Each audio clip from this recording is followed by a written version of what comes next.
quay ai ta thui bóng ca thui không cả mày rồi dài lâu quay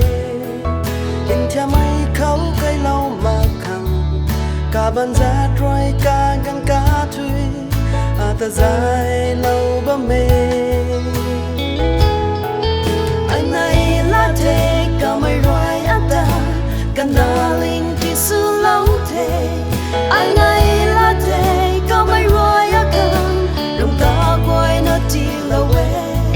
ai rồi cả hậu mày cả gối na cắt khâu na ye ai rồi này mày cắt tươi na cần cả mày rồi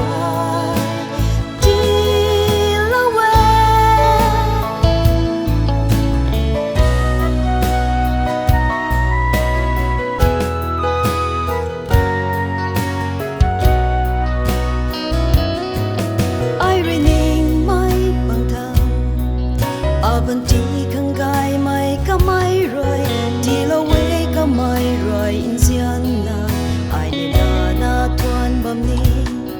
gian thay mày ra quang ta